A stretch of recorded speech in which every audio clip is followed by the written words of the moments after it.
First thing to say is we had invited Sarah Tether, who's one of the contributors to the book, to be on the panel tonight.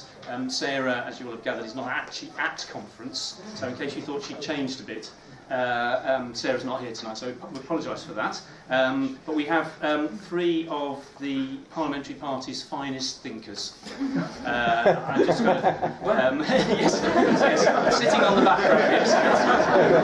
So I think having had the rally and got roused and inspired, going to have your brains stretched by some very thought-provoking contributions. Before we start with the, gosh, we actually locked people out. Or in fact, no, actually what we've done is locked you in. That's more to the point of this. What we thought we might be helpful to do at the start of the meeting is to just say a word or two about how this rather splendid publication came about. To do that, I'm going to invite Claire Mathis, who's the director of the Lib Dem Christian Forum, just to tell you a bit about what I suppose I have to call the genesis of the book, and just to explain how this slightly unexpected publication actually came to be here. So Claire, do you want to kick us off? Thanks. Yeah, thank you very much for coming, everyone. We're really excited to be launching Liberal Democrats Do God at this conference. It's hot off the press. Just in the last few weeks, we've published it. And the reason it came about is, I'd love to say it was all my idea, and I do have the pleasure of having my name on the front of the book. However, it was not my idea, and I haven't actually written it.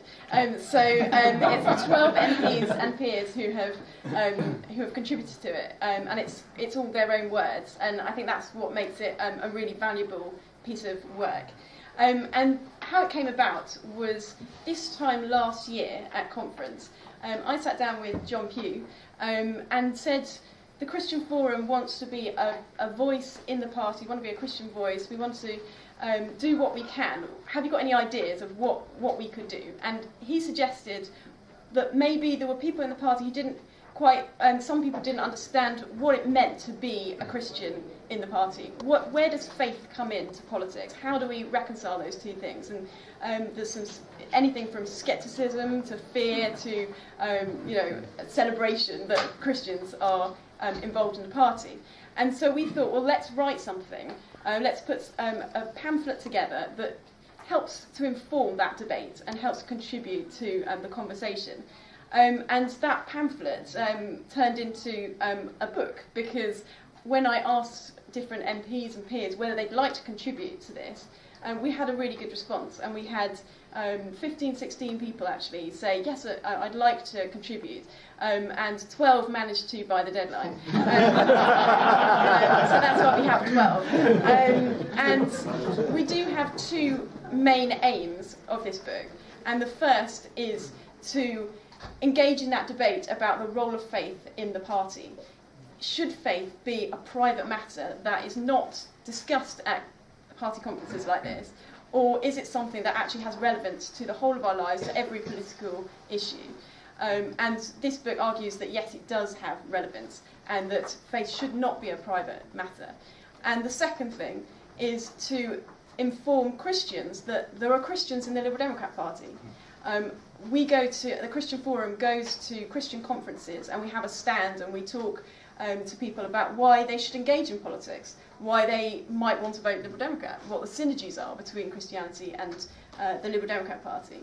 And so we do that, but what we often hear is that people say, well, isn't the Liberal Democrats the most secular party? Are the Christians in the Liberal Democrats? And this is partly to address them and to show that actually there are people with a faith in the party who reconcile the two and actually choose the Liberal Democrats as their party. So those are the two aims. We had a launch in Parliament last week that was to get the kind of Christian audience there, to speak to them and say, look, the party has Christians in it, we're open for business, to talk to Christian organisations and churches, and we want to hear what you have to say, and we want to engage with you. And this launch is here at Party Conference, and I suspect some of you may have come because you're interested in that side of the debate, as to whether faith should be a private thing or whether it has any relevance to everything else we're discussing here at conference. So please do ask questions and get involved in the debate, and I'm looking forward to the discussion. Thanks. Which was initially, it was said, we're writing this book and we want chapters from Christian colleagues in the House of Lords and the Commons, and I thought, normally I'd be very happy to do that, but I'm also a government minister, and it's all just a little bit awkward when you're a government minister, because it's like everything you say is sort of to do with what the government thinks. So I thought, I tell you what, I'll avoid getting too involved, I'll just write the foreword. Well, that worked. So the first thing writing the foreword meant was I had to read all the other chapters, which, and in a sense, the first thing I said at the start of the foreword is the remarkable thing is that this book exists at all. Because a few years ago, the Christian Forum was a very small group within the party. And I think one thing you'll get from the meeting tonight is that the Christian Forum has never seen itself as a sect, as a faction, as a single voice at all. And if anything, this book demonstrates that in spades, the diversity of Christians in the party. And I think many of you will know that we've had joint meetings with the humanist and secularist, with the faith groups in the party of other faiths, and absolutely we are an inclusive partnership group, not an exclusive sect, and I hope that will be the spirit of the meeting tonight. As you'll be aware, I asserted, rather slightly with a twinkle in my eye, that God is a liberal. The political commentators don't understand the difference between Liberal and Liberal Democrat, so and we could discuss that one, couldn't we really? But yes, that's enough. And so I was slightly startled because I was on holiday at the time, and I do check the papers while I'm on holiday and discovered that my views were headline news, which I hadn't quite expected. So I then did an interview for the House magazine where I clarified that I had actually said that God was a Liberal, not a Liberal Democrat, and I then switched on my BBC News app to discover the headline, Minister says God is not a Liberal Democrat.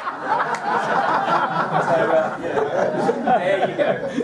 Any road up, enough of me. So we're going to kick off with Dr. John Pugh, and as you've heard, John had a key involvement in getting things going. John and Sir Alan Beith and Martin Horwood are going to give their perspectives. John and Alan were contributors to the book. Martin is going to give us a reflection from a humanist perspective within the party, and we're delighted that Martin was game to... I don't think this is the lion's den at all, because I suspect we have a diversity in the room as well. So, but thank you, Martin. We very much appreciate that.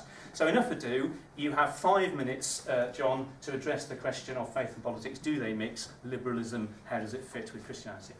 Okay. We're very, very grateful to Steve for his little gaffe.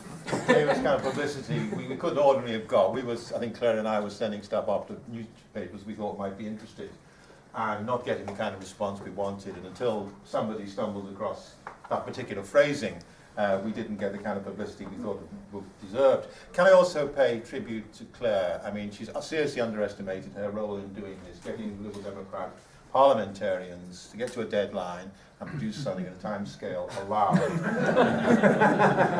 It's like herding cats. It's a very, very difficult proposition indeed. In fact, even getting to this meeting was a very difficult proposition. I must share a little Kafkaesque moment I had. I didn't actually know where the Ground Plaza was when I left the conference. A very kind policeman opened a bit of the barrier, and I stepped through the barrier, and I said to the very kind policeman, where's the Ground Plaza? And he said, it's inside the barrier. So I said, well, I can come back in again. He said, no. I said, you'll have to go through security. I said, you just see me come out so you know I've been through security. It didn't work, so I spent about 10 minutes going through security again. Okay, well, what was the prospect we had in mind? The real thought behind it was to answer a question, what is religion to do with liberalism, whether they are in fact compatible? I mean, I've been asked that question. It's a fair question, because in the continental context, there's an obvious incompatibility. A lot of liberal parties on the continent are avowedly and sometimes aggressively secular. The Pope at one stage condemned liberalism as a heresy. It was Pius X. By the time we got round to John the 23rd, the encyclicals started to look like liberal manifestos. But so certainly there was that tension. There's always been that tension on the continent. And the party actually holds certain policy positions which don't sit happily with certain people's religious credos. One could talk about faith schools and the positions we've had on that, or the party policy we've got on euthanasia. But on the other hand, there's the fact that this party has quite deep liberal roots, certainly in Methodism. There is the fact that the actual party membership consists of a surprisingly high number of people with a religious affiliation and membership, including the MPs, and certainly compared with the national picture. And there's also the fact that Liberal Democrats and liberalism in general has a very strong theme in toleration. Now, when this was brought up at our launch of the in Parliament, Andrew Stunnell, who's in the room at the back, brought up the obvious point. We've got a slightly checkered history on toleration in the Liberal Party. And we do know that people like Gladstone fought for the right of atheist MPs to be represented in Parliament, even though they couldn't take the oath that was available at the time. But as Andrew pointed out, the best-selling tract from Gladstone was, in fact, an attack on Roman Catholicism orthodoxy, or papal infallibility, I think it was. And he made a fortune through producing this tract. So, as Andrew pointed out, there's been no golden age where the Liberal Party's been thoroughly, from top to bottom, tolerant of absolutely all faiths, wheresoever they may be. So, what do we want to exhibit? What are we trying to do? Well, there were two things we definitely didn't want to do. We didn't want to end up saying that religious faith was in some sense disconnected from the kind of political positions you might take. I sometimes object to the tendency of party managers to think that people in the party who have some religious scruples, and in the circumstances where these scruples might impact upon a vote, regard us to some extent as people who need to be cut some slack, people who need to be indulged, people who can disconnect the faith position they take from the political position that they're asked to take.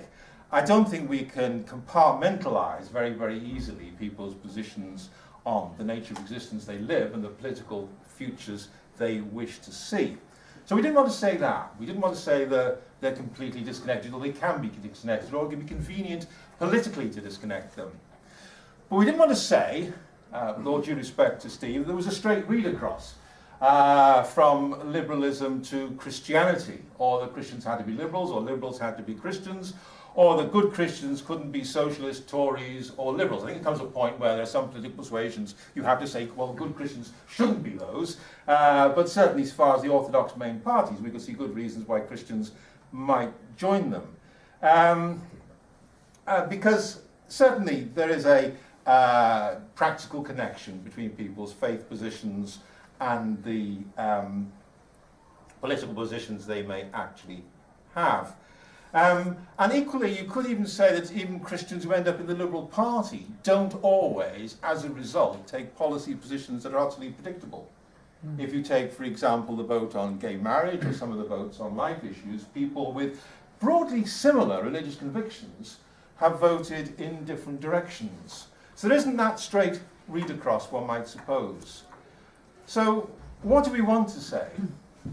What we wanted basically to say that a faith position makes a difference probably to how you would be a liberal, or possibly how you would defend or rationalise the liberal position that you took.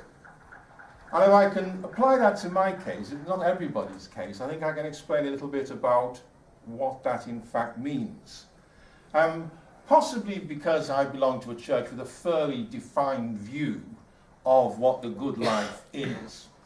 I am fairly optimistic that you can set up a state that can clear away the obstacles to leading that good life. If I had no particular view of what a good life would look like, and liberals to some extent might think that's I see the view they ought to have, it might vary from individual to individual, it becomes slightly more problematic. Traditionally, I think, liberals have been thought to be people who have a difficulty with believing there is such a thing as the common good. The second connection I can think of, which I think where my religion probably interacts with my politics, I mean, I'm naturally inclined to be a fairly sceptical, iconoclastic person, and therefore maybe temperamentally, not a million miles away from people who may regard themselves as having an atheistic cast of mind. I've read all the great books of atheism. I was reading the other day Charles Bradlaugh's Humanity's Gain from Unbelief, and I have to say it makes Richard Dawkins look like Enid Blyton. Very hard-hitting stuff. But when I think of why I'm not an atheist, I have to say I have some difficulty with the coherence of it, given the political positions I have. For example, I believe very strongly in inalienable human rights. And I can't see an obvious reason why an atheist need or would believe that. John Stuart Mill, for example, who was agnostic, didn't believe in inalienable human rights. I have a similar difficulty when you consider to be the individual importance of every single individual human being. I can see why an atheist might wish to believe that, but I can't see the necessity for an atheist believing that. I can see a reason for believing that there is such a thing as a common good, but most atheists I've read have found a difficulty with that concept. Classically, Karl Marx is one of the best examples there. So my particular take on this is not that there is a necessary connection between liberalism and Christianity, nor is there a necessary antithesis. I'm simply suggesting that people who are liberals and Christians have a particular rationale, a particular take, a particular perspective on their liberalism, and a particular way of defending it.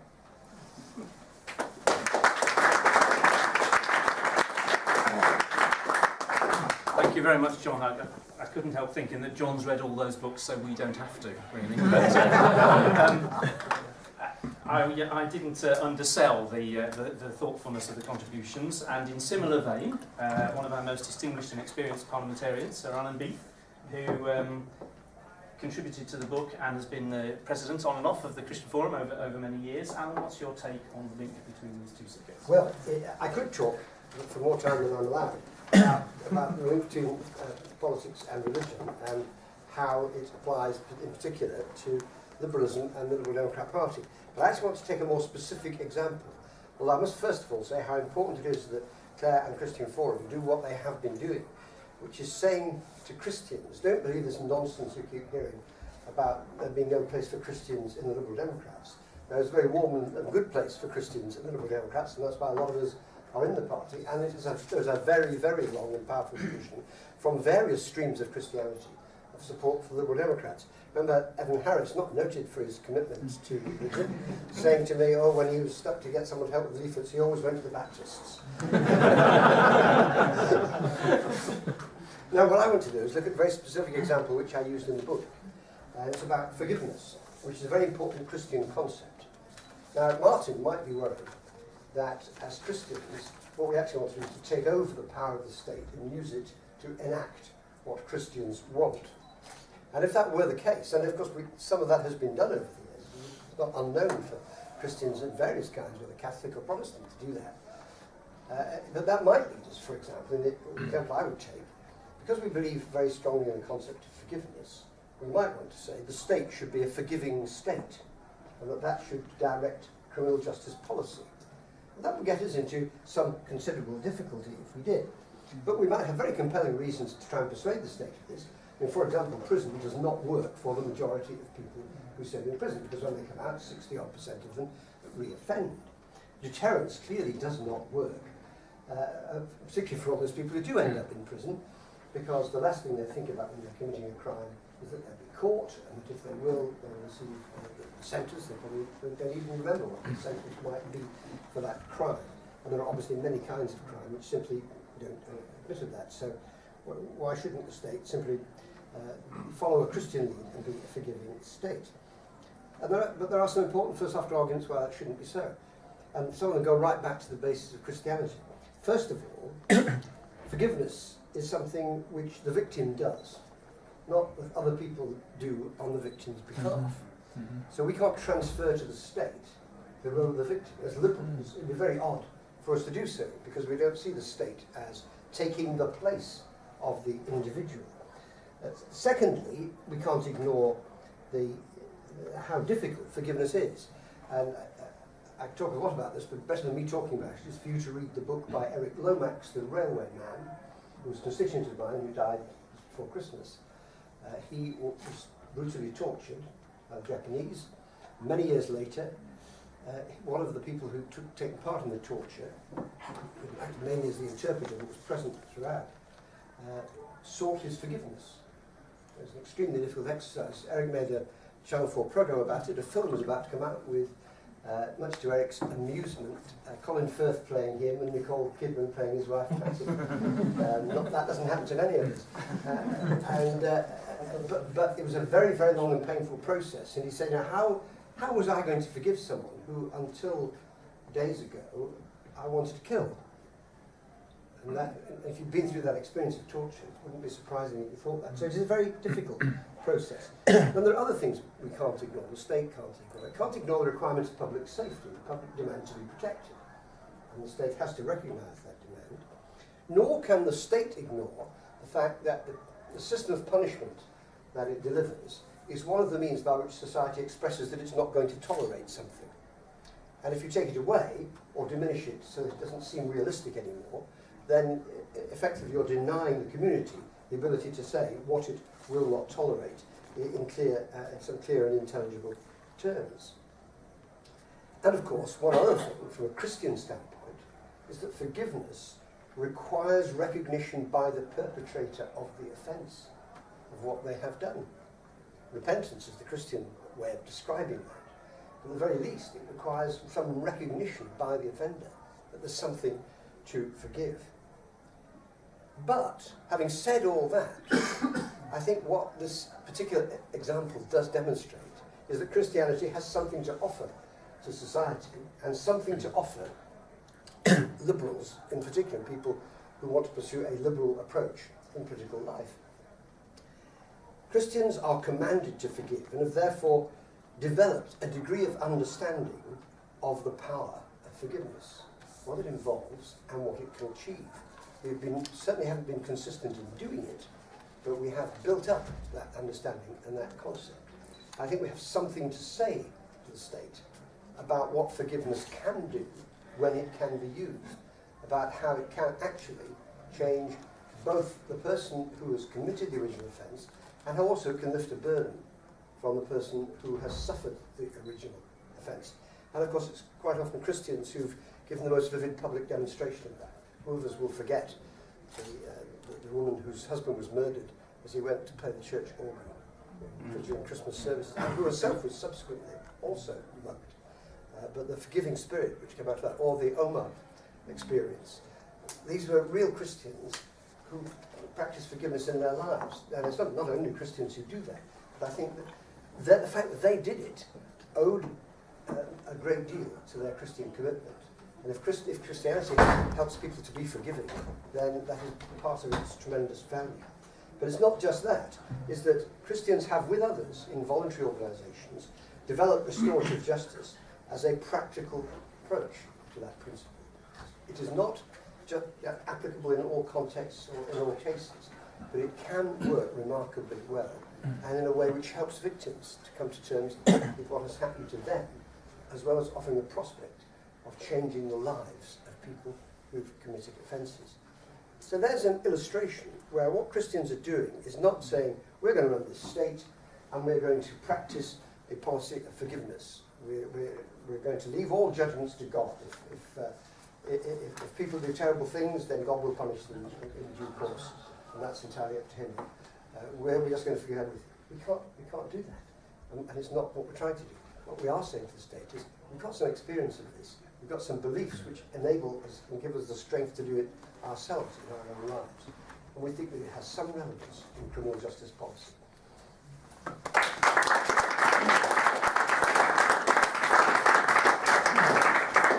Thank you very much, Alan. And as you may be aware, one of Alan's roles is chairing Parliament's Justice Select Committee, and you can see the wisdom and experience he brings to that role. So finally from the panel, before we throw it open, and sorry Evan, you've missed your name check already, you know, we've I'm actually the heckled me. hand over to Martin to respond to the book. We're going to test him later on each of the chapters.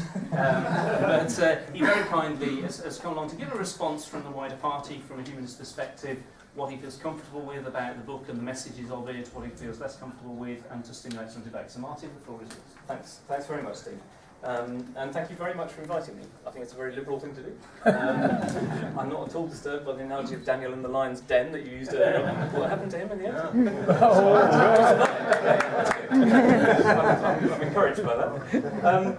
I mean, you described this at the beginning as a rather splendid book, and actually, having read it, it really is a splendid book. And it's partly, I have to say, this is a rather personal reaction as a member of Parliament and a parliamentarian, because these are my colleagues and friends who are writing in here, and it is, I think, enormously revealing about their personal beliefs, and it's a very personal book, and it's fascinating from that point of view.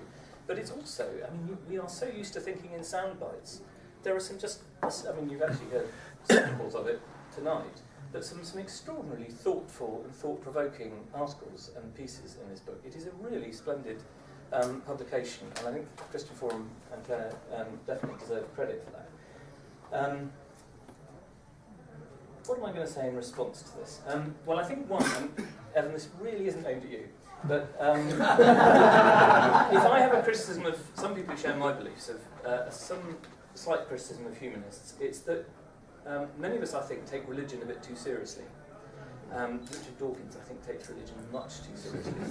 Because I think if you believe, as actually logically we should believe, that religions don't create societies, societies create religions, and incidentally also it is society in a sense that produces doctrines like the idea of inalienable rights, which I value very much and very deeply, then we shouldn't be too concerned about religious belief infusing politics. It may even help you to understand a little bit about what's going on in world politics. I mean, for instance, if you look at extreme Islam, often ridiculed as sort of medieval type Islam. It's not actually like medieval Islam at all. Medieval Islam was quite tolerant and very often very tolerant of science and different faiths and different beliefs, and a very humane kind of religion in many respects. What extreme Islam today is very representative of is the kind of alienation and anger that comes from poverty and oppression of the kind that we've seen in the Middle East throughout the 20th century.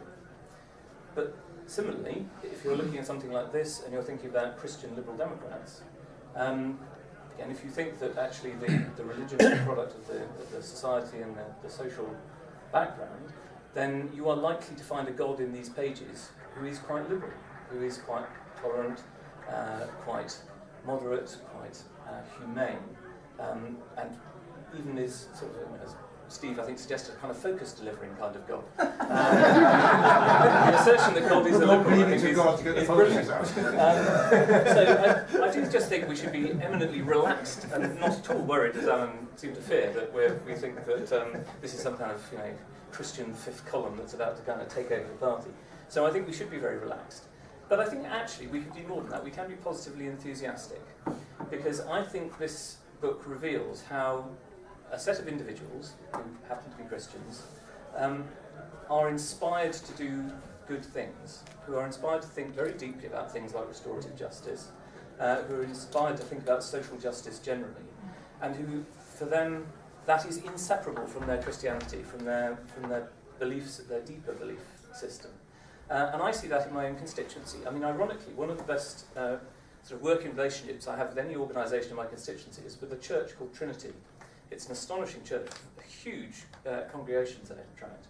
And it's quite charismatic, it's not to everybody's taste. But they do enormously good work with homeless people, and they organise something called King's Table, which organises effectively a large food bank.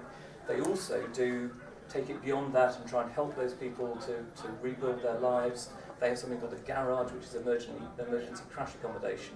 And we actually end up, in the constituency office, working quite closely with them. That is the church of a man back in the 1830s called Francis Close, who was the sworn enemy of the very first MP for Cheltenham, who was a Liberal called Craven Berkeley. Close called Berkeley the atheist and infidel and a scoffer at religion. Berkeley enjoyed, frankly, the good life, being a bit of a Whig country gentleman. He loved the races, which have come to be very famous in Cheltenham. He loved the theatre, he quite liked a pint. He once tried to propose the deletion of closing time from a bill on pub opening hours. Close wanted to ban all these things. He wanted to ban drinking on a Sunday altogether. He certainly didn't want to take out closing time. He wanted to ban the races. He wanted to ban the theatre. He was known as the Pope of Cheltenham, despite the fact that he was an Anglican. And in the 19th century, religion and politics were absolutely intertwined. And the reason liberals were actually, in the end, on the side of Berkeley and not Close, was actually because, in the end, we believed in emancipation and toleration. And that was partly because, of course, it was often nonconformists who were on the wrong end of that kind of established church and the way in which it deprived people of their civil rights and deprived people of positions and deprived people of many freedoms that we now take for granted. But I think it's also for the rather more philosophical reason that Alan said, that we, as liberals, we believe in a limited state, in a state that steps back from interfering too closely in people's lives and passing judgment on people's personal beliefs, and is tolerant and is, without sounding too sort of laissez-faire about it, is quite minimalist. And I think so it speaks deeply to a liberal tradition to believe in that kind of tolerance and that kind of diversity, and to respect people who bring a very strong personal faith to their politics or a strong personal belief of any kind. The one thing I would say, though, is that I think we do have to, as a party, try and reach an accommodation about where the secular realm is, where the things which are not really the things that are inspired by faith, but are just the institutions of the state, or offshoots of the state, which really shouldn't belong, in a sense, to one religion or one set of beliefs or another. And these are overhangs of the days of the 1830s and 1860s, where the process didn't quite get finished. Disestablishment didn't take place. We still have a head of state who has to be an Anglican. This will be an interesting prospect when we have someone who I think is basically, in Prince Charles, rather a Jungian mystic, becoming head of state. I think he's a conventional Anglican, really.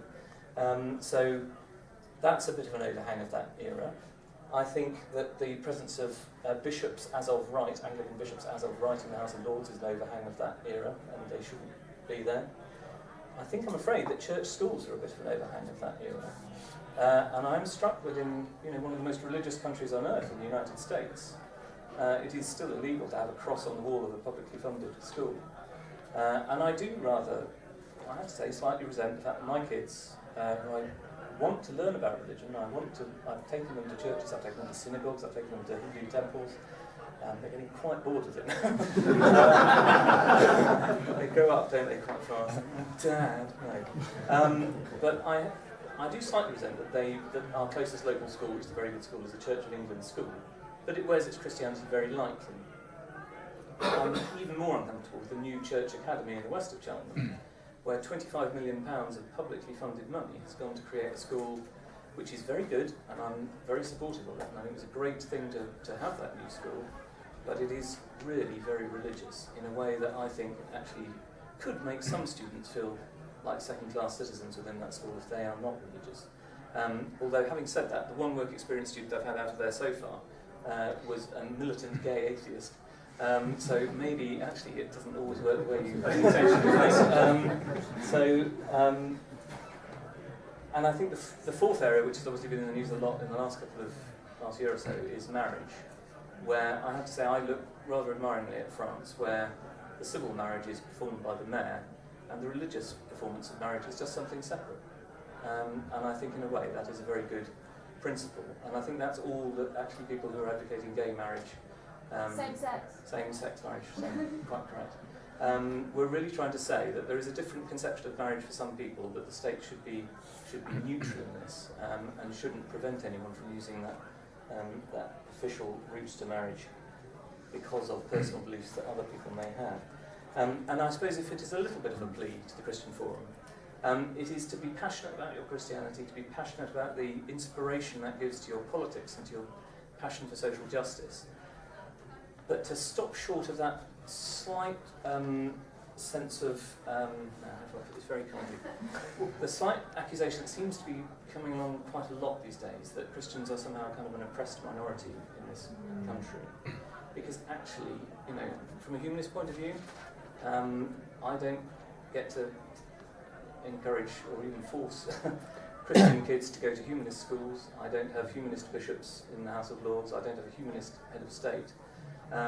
I still feel that I'm in a country, I don't actually have to be a humanist in order to get my place to speak in the House of Commons. Actually, you do have to attend Christian prayers in the House of Commons to get your speaking place still. And these are little minor irritations in most cases, but it doesn't feel like a country that is actively oppressing Christians. And I think some of this is around trying to identify where that secular realm should be. And I think that is something on which Liberal Democrat Christians and humanists and secularists ought to be able to agree. But in the meantime, thank you, and I hope I survived the Lion's Den. It is a wonderful book, and it actually, from a Lib Dem humanist point of view, it tells you a lot about Christianity, but it tells you a great deal more, I think, about people's liberalism. And as I read it, and I read the really deep and passionate expressions of what liberalism really meant to people, it made me really proud to be a Lib Dem. So thank you.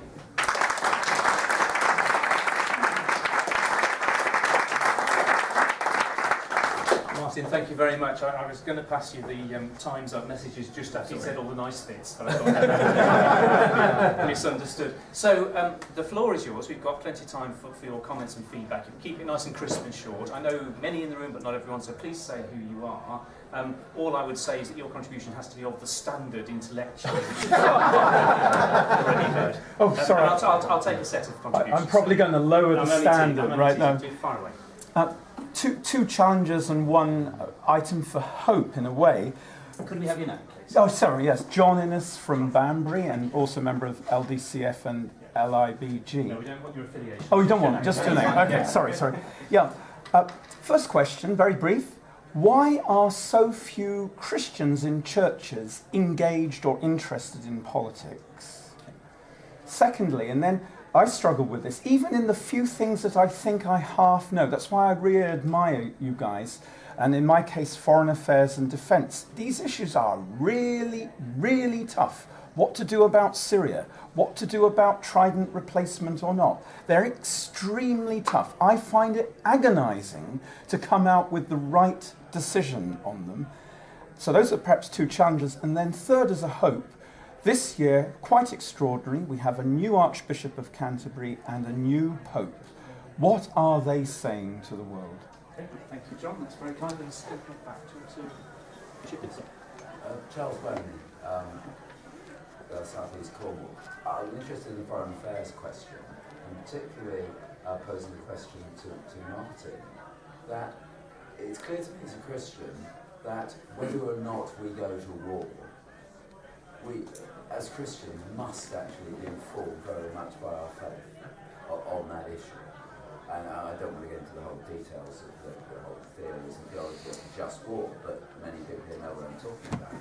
But I've never quite understood the humanists on what you judge that issue.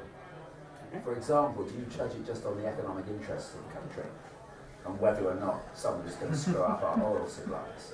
You know? It seems to me that Christians within any political party very much should be involved in helping inform their party policy and leadership on that crucial area of policy. Charles, thank you very much. Let's have some more. Yeah, just a quick one. Charles Fine. I used to be in Steve Webb's constituency.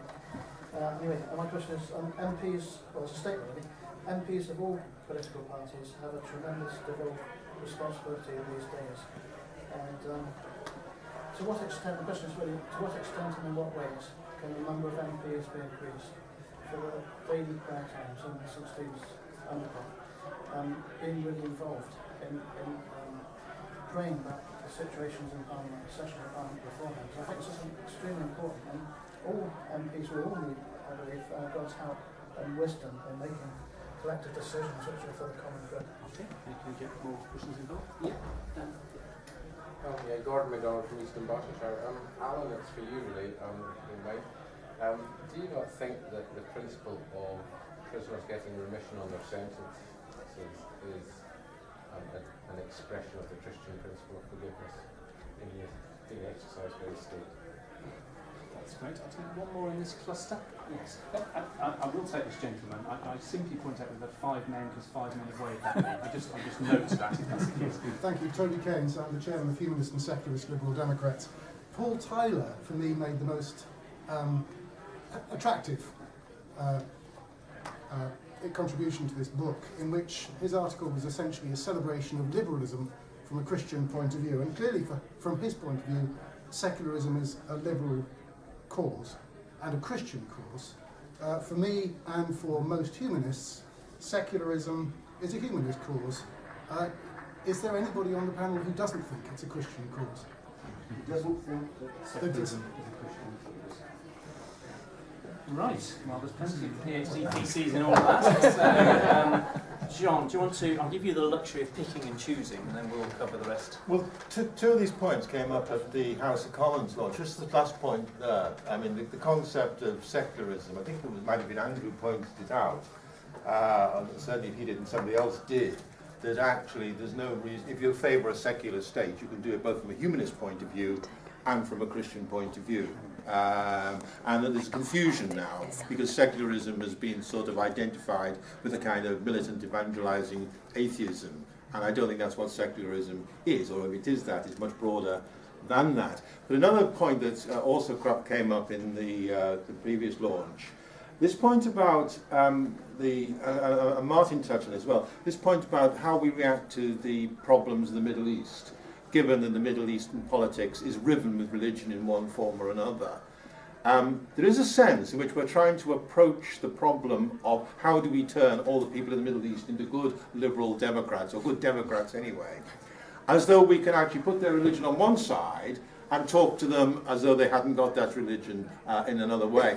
Because if we argue, and I have argued, that being a Christian and being a liberal makes some sort of difference, then being a Muslim and being a Democrat must make some sort of difference. And we can't have a conversation with the Muslim world that is completely blind to what their religious presuppositions and concepts may be, much as we would like to do that, and easier though it would be for us to do that, because we don't basically have much of a handle on their religion and what divides them in terms of religion.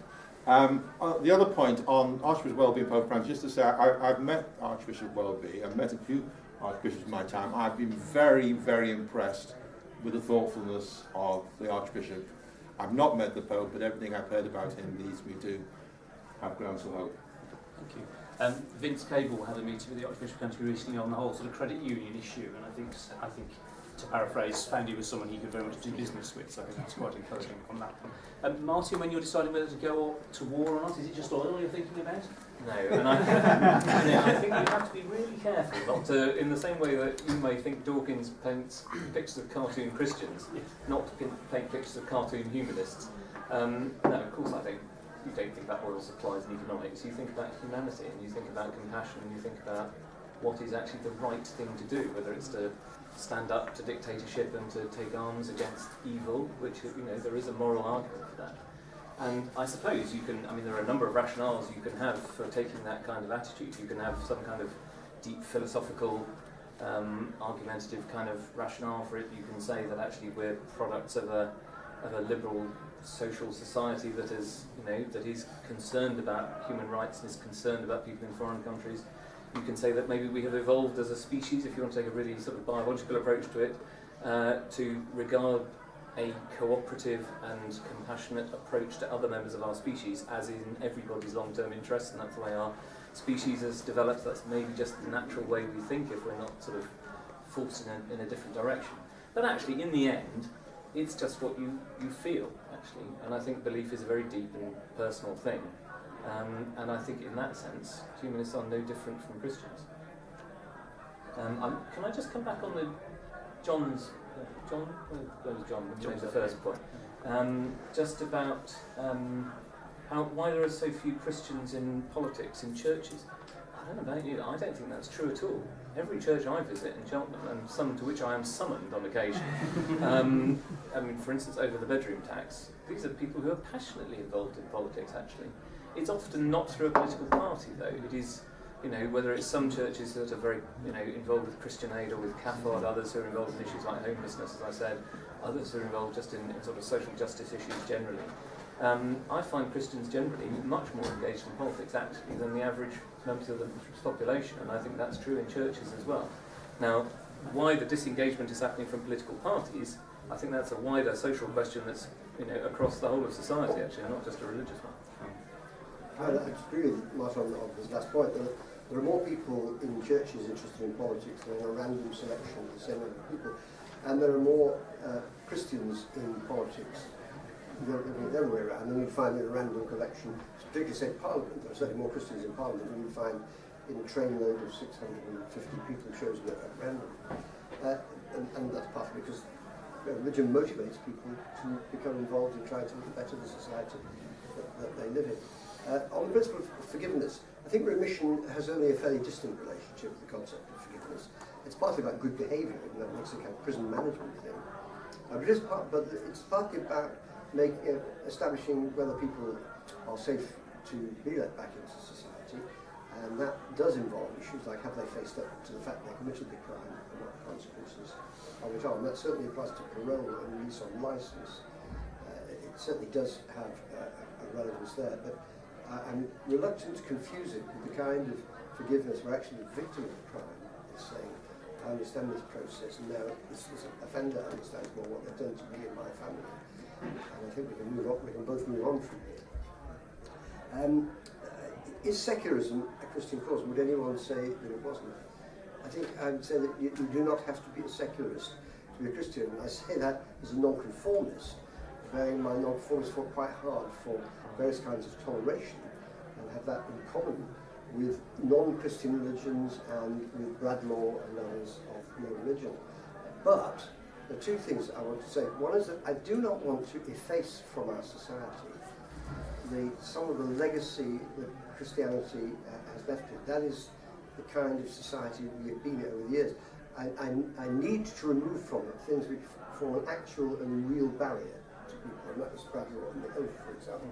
And it might be the problem. It's not that you can't speak in the Commons, it's that you've got to reserve a seat for the day if you haven't been in prayer. Some people develop their own techniques, like sitting down when everybody else stands up. I'm not quite sure what that means, but never mind. So that's one thing. I really don't want to. I think our society would be very barren if we kind of suddenly tried to pretend that we didn't have any of that in that history that wasn't there. And secondly, if you look at the USA, the concept of a secular state is constantly under challenge in the USA because people do actually find it quite uncomfortable in some ways. It's inconsistent. It says in God we trust on the dollar bill, of course. Not in the Constitution. And that's dollar is the God. And in Britain, and Martin said about Christians are persecuted in Britain, I think a lot of people feel that as they're being asked to hide their religion. That secularism requires some kind of, not wearing religious symbols. I'm not a kind of Protestant who doesn't go in for religious symbols very much, but some people are important. And I think that what has arisen, I think, is people feeling that not only does the state have to separate itself from religion and secularism, but they're being asked to really to hide, keep under wraps their religious views in the civil society, and sometimes a completely false interpretation of laws, regulations and changes leads to that happening when it wasn't even the intention in the first place, a bit like health and safety. You get silly things happening which were not the intention of any legislative change. Thank you, Alan. Just to pick up on Charles's point about parliamentarians and so on, I mean, there are as many varieties of amongst parliamentarians who would call themselves Christians. There are as many varieties as you can imagine, really. So there are folk who wear it on their sleeve, there are folk who are very private about it, there are all the denominations, there are groups within each of the parties, there are some who meet to pray across party boundaries, so there's an awful lot going on, but it almost deliberately doesn't try and draw attention to itself terribly much, because I think people are aware that the second you say, I'm a politician and I'm Christian, or whatever it happens to be, people hear that through a filter of, I think I'm better than you. I think people are very wary of that, so I think there's a lot going on, but it's often not trumpeted.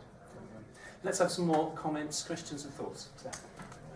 What's been your biggest challenge since becoming an MP as an MP of faith? To anyone. Very good. That's Sarah, who until recently worked for me, so I think her biggest challenge was working for me. Who else would? Yeah, Simon Banks, North East Essex. Non-religious analysis of religious people's attitude to politics often stresses their support for authority, a kind of natural alliance between religion and state authority. That's obviously been there, but it seems to me there are much stronger strands of quietism the state may do bad things to us, we accept it like we would accept bad weather, and a militant attitude that says if there's injustice we must fight it. Now, that may lead to challenging authority, to breaking ranks, perhaps even breaking the law. In what circumstances should a Christian liberal or a liberal Christian be a rebel? Wow. Okay. George Kendall, Cambridge. I'd just like to say how sad I am that in the public space there seems to be this massive battle between atheists and Christians. And yet most atheists I know are very compassionate, thoughtful, moral humanists who are completely unrepresented in the public sphere. But when I hear atheists talking in the public sphere, and particularly on the internet, I'm afraid I think atheists who contribute on the internet are terribly unrepresentative atheists generally. And they say things like politics and religion doesn't mix, as if Christians should just shut up and get out of politics. And it would just be so nice if we saw more of a sense of a common purpose between atheists who are humanists, who have a strong moral principles, and Christians who are also humanists. After all, humanism was when it started wasn't an atheist movement. Held common cause with them. Great. And there was a hand back there. Yeah. Claire Burton, I'm a charity observer. We work with offenders called Langley House Trust, and we're a Christian charity. At the moment, our reoffending rate is 3%, and we walk a fine line all the time of calling ourselves Christian and doing a very credible job for the Ministry of Justice and on behalf of the other men and women that work with us.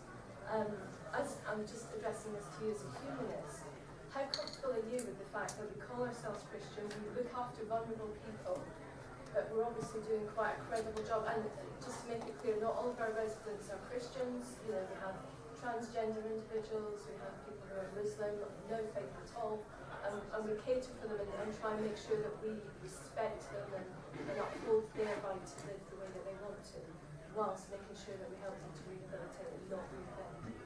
Thank you very much. Anyone else want to chip in? Take one moment. Stephen House from Allenby's constituency of Berwick-upon-Tweed. It's just to pick up on and agree with something, as an atheist actually, that John Pugh said about human rights and where you derive your concept of human rights from. And I actually agree with him. But my question is bluntly to the Christian members of the panel, what do you think those human rights look like? And how would they differ from what Martin's conception of human rights might be as a humanist and as a secularist? Theo Washwood, Press Association. Do you think some of the rhetoric on both sides during the debates on the marriage same-sex couples bill went too far? And do you think that perhaps more moderation may have been required? Great, well, there's plenty to chew on there. Just to kick off briefly on this issue about sort of the battle between atheists and Christians. And reflecting that there's one or two Christians who go on the internet who aren't very measured either.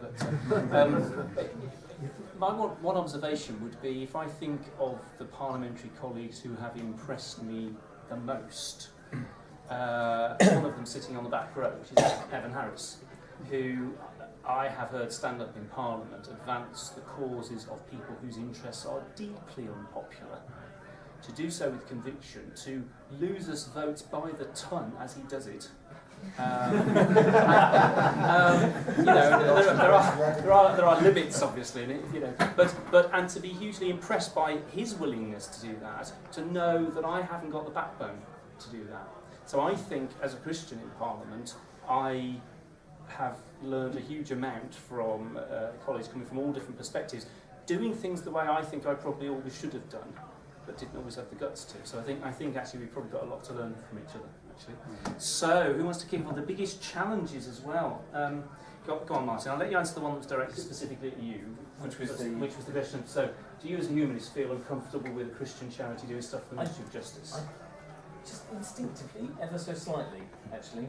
And I'll tell you why. I think it's, when you come to it from a humanist perspective, I suppose there is always the slight fear, because evangelism and proselytism is so much a part of religion, that if an organisation wears its Christianity on its sleeve, that doing the work that it is commissioned to do on behalf of all of us may, at some point in the process, just ever so slightly slip into that process of evangelism or proselytism. Now, if you are careful about it, and if that's not how you do it, and that's not how many organisations do it that are explicitly Christian, then I'm entirely comfortable with it.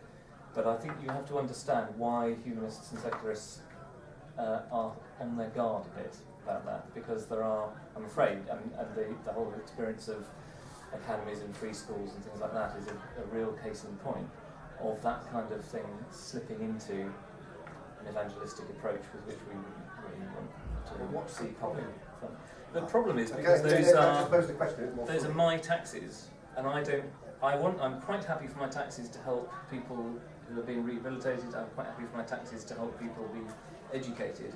I'm not happy for my taxes to pay for someone to be persuaded to take a particular faith position. Do you think Christians don't pay tax? Can I just no, well, I don't want take my turn on the panel at this point, because it's an issue which I have to consider in Justice Committee. Because the present government has been rather more willing to engage with faith organisations, which it does actually for largely pragmatic reason, that there are a number of faith organisations which are prepared to commit themselves to the rehabilitation of offenders and have shown developed skills. Now, I've been really slightly, well, I think my view of atheists and secularists and humanists would be diminished if I thought that the real one is, oh dear, the number of Christians might increase as a consequence of this. And actually, if what they're engaged in is a process of evangelism which is not rehabilitative, then they would fail the test. They shouldn't be given public money anyway because they're not doing the job. I do understand that general use of public money for activities which the churches should fund themselves out of voluntary contribution is one which we reasonably have some objection to. I think we should be less sensitive about the involvement of faith organisations, or for that matter, if there was a successful humanist organisation working in this field, of a non-faith organisation which has shown aptitude, skill and that commitment to people. And that would enable me to answer my other question while I'm at it, which is that Stephen's question about human rights.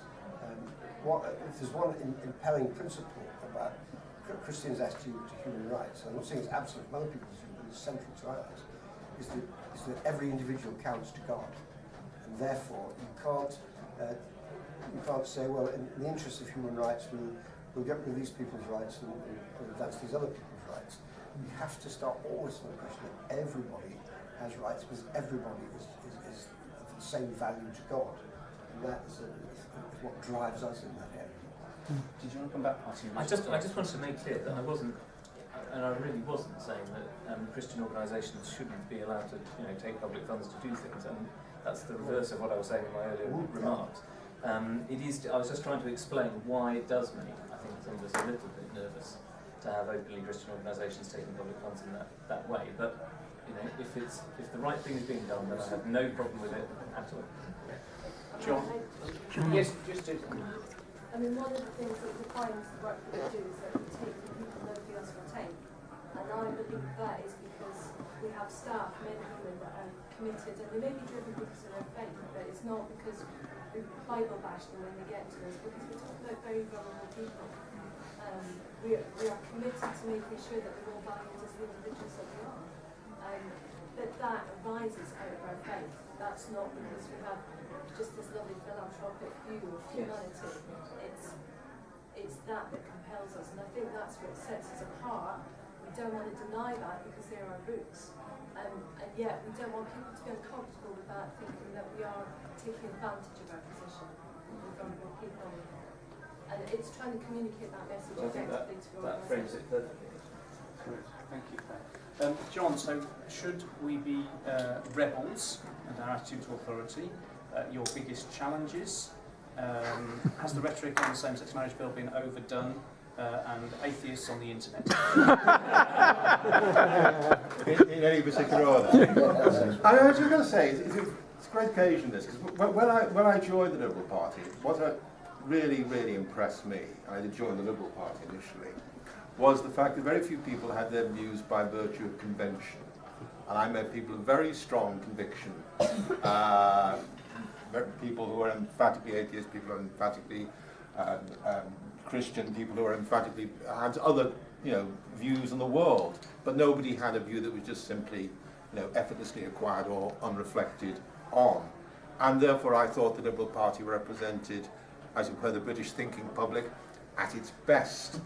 And I think that's how it should be, because whether you are a theist or an atheist in the room, it has probably not been a conscious lifestyle choice. Those people who are atheists are people who cannot make clear sense of theism, and a person like me who is a theist can make no clear sense of atheism. And I mentioned the doctrine of inalienable rights, which I think we both support, which I find difficult to explain outside a more orthodox doctrine of natural law and some concept of where human beings are intended to go. The most difficult thing for me has been when this sort of atmosphere has changed, or in particular, I remember a particular point in a moment when the party endorsed a policy on euthanasia, which I couldn't see an obvious read across from Liberal Democrat values towards. I could see that people feel strongly about it, but I couldn't see why it should necessarily be a party political position. But there is a danger, I think, that the rhetoric apropos religion can become both stagnant and unpleasant. And I think we've done something today, possibly, to rectify that. I don't know if you read the Times earlier this week, but there was an article headlined, Dawkins says the war against religion is being won. And I was thinking, well, what war? What is the war? Just going on quietism, last thing. I don't really understand the point of quietism, but I can finish with a sort of bit of a story. I was once out canvassing, and it was a long, hard day, and I'd been down the street, and I met some people in the road. And I said to them, I'm out canvassing. They said, well, actually spoke to me first, and they said, what's it like? And I said, well, you get good responses, you get bad responses. But, I like to be cheerful and optimistic on the doorstep. And sometimes I say, no, I'm calling from the Liberal Democrats, but at least I'm not the Jehovah's Witnesses. And then there was an awkward pause. And he said, oh my God. Well, we are. Fortunately, I didn't lose a vote. We've all evaded, so I'm not going to allow the panel to get away with this. We've evaded Sarah's question about our biggest challenge, and Alan and Martin very kindly both said they'll answer it, and I'll give you notice, John, that it was coming back to you. The most pointed thing I mentioned, the euthanasia debate, when quite genuinely, I thought that was not something we wanted. I could see people, would wish to, Chris Davies is a good example, Evan another, who wish to advocate that, wish to persuade Liberals of it. I didn't think you wanted to incorporate it in party policy, and I thought that was a step too far, a difficulty for me personally. Very good. If I add a parochial one, it's the slight tension between you have to get people to vote for you to do the job, and if not enough people vote for you, you don't get to do the job. But of course, to get people to vote for you, there's a bit of trying to please them. And the tension between saying what will please people so that you can actually do the job, because if you don't, then you never get to do the job. So as a Christian, surely we want Christians doing the job, but how far do you sell out to? And the issue where that's probably most pronounced in my patch is the treatment of travellers. So we'll have travellers turn up, things won't go very well, there'll be a bit of a sort of reaction, shall we say, amongst the public. And of course, all your liberal Christian instincts are to be intolerant, understanding, and all the rest of it, and all the mob wants is what the mob wants. But trying to reconcile that is a bit of a challenge, I think.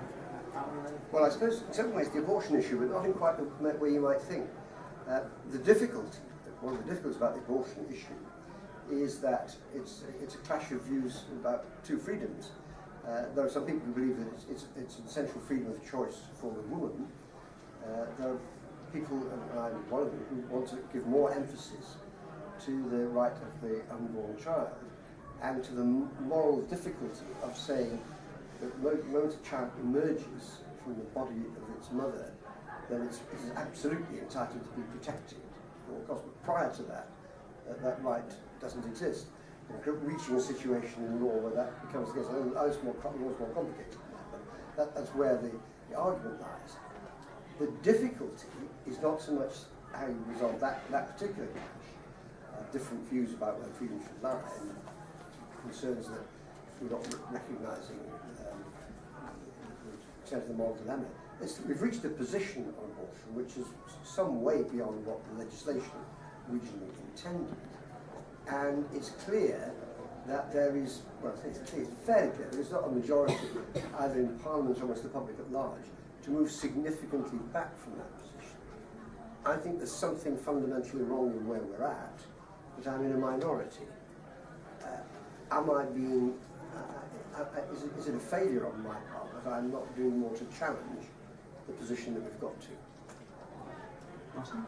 Actually, I'm going to choose exactly the same issue, but for rather different reasons, which was the abortion vote. This was a vote that took place during the passage of the Human Fertilisation Embryology Bill a few years back.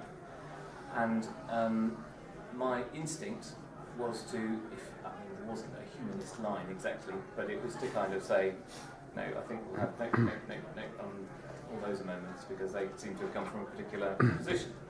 And I was lobbied extremely heavily, especially by members of a couple of Catholic churches in Cheltenham. And I promised them faithfully that I would go away, look at assorted videos and various bits of evidence, and do what I suppose as a secularist politician as well as a humanist I should have done to start with, which was to really, really seriously look at the evidence and try and produce a reasoned rationale for which way I voted.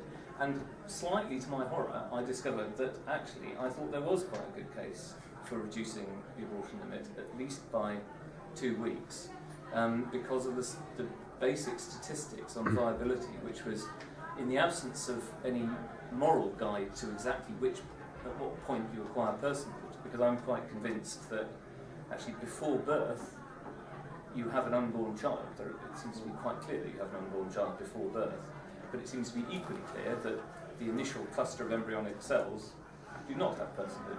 But I couldn't tell you really where on that line a moral position lies, so you have to use something like viability as the best guide. And actually I thought the statistics suggested it was rather lower than the legal limit lies at the moment. So I ended up having to explain to people who thought I'd been got at by the religious lobby why I was actually voting for reduction. And actually I have to say I found it a genuinely uncomfortable position. It would have been more comfortable for me to do what sounded like the humanist line. And I found it personally a very awkward one. So actually I think that does underline why it's important to have these debates, and why actually sometimes it is important for faith or humanist belief or whatever to inform politics, and as you say, not as some kind of nice little philanthropic add-on, but as something that is integral to people's beliefs and the way they approach political issues, because sometimes it actually leads people to think more deeply about those issues and to take not the decision they might have taken if they hadn't had that debate in the first place. So I think well done to the Christian Forum for provoking it again tonight. It feels like a natural note, thank you for that, Martin. To try and wrap proceedings up, I'm aware we haven't quite answered all the questions, but I think we've had a good stab. I wonder if you'd join me first of all in thanking our panellists for being very honest and frank. Please join me in thanking them.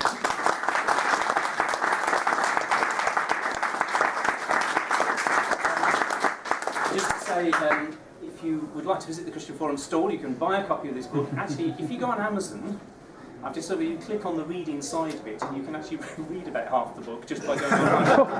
Don't say that. Don't to the stall. So thank all of you for some very thought-provoking questions, and I suspect this debate will continue. But thank you to Claire, to Joe, who edited the book. There's some of our contributors, Roger Roberts, I can see in the room. Are there any other contributors in the room I've missed? Andrew's gone. Andrew has been and gone, has he? But thank you all for coming tonight. I hope the discussion will continue. Thank you very much.